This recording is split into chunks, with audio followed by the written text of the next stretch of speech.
91-তে BNP জামাত যেটা করেছিল same. আপনি যদি 91 পরবর্তী পত্রিকা দেখেন, জামাতকে বিএনপি কি বলে গালি দিয়েছে, বিএনপি জামাতকে কি বলে গালি দিয়েছে, আপনার কাছে মনে হবে এটা আপনি 24টাই দেখছেন।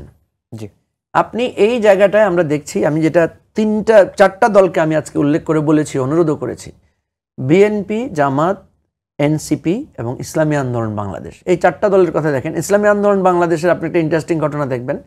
29শে জানুয়ারি মির্জা ফখরুল ইসলাম আলমগীর ওনাদের অফিসে গিয়েছিল, ওনাদের একটা মিটিং হয়েছে এবং মিটিং হওয়ার পর একটা 10 দফা চুক্তিও স্বাক্ষর হয়েছে এবং সেই চুক্তির 7ম দফায় লেখা আছে কোনো দল কাউকে হেয় করে কোনো কথা বলবে না।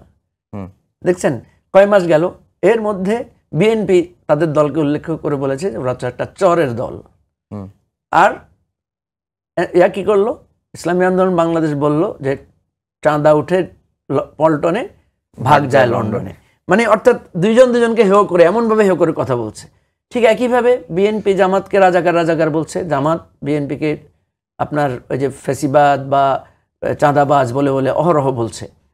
এই জায়গাটায় মূল যে ফাঁদটা বা ভারটা তারা সহ্য করতে পারছে না, সেটা হচ্ছে অতি পাওয়ার। হঠাৎ করে এত পাওয়ার, হঠাৎ করে সব কিছু মুক্ত হয়ে যাওয়ার। যেমন ছেলেরা যেমন দেখেন সালাউদ্দিন সাহেব বললেন যে এনসিপির জন্য দরজা খোলা, মানে এজ ইফ আপনি হলেন বাড়িওয়ালা, আমি বাড়িওয়ালা, আপনি ভাড়াটি, আপনার জন্য আমার দরজাটা খোলা। একটু কেমন যেন একটা তাচ্ছিল্যের একটা ভাব আছে। ঠিক যেতে না যেতে আবার ছাত্ররা কি বলছে যে আমরা দরজা খুলেছি বলেই তো আপনি ইন্ডিয়া থেকে আসতে পারছেন, নাহলে আসতে পারতেন না। মানে কেউ কাউকে একটি চুলের জন্য ছাড় দিচ্ছেন।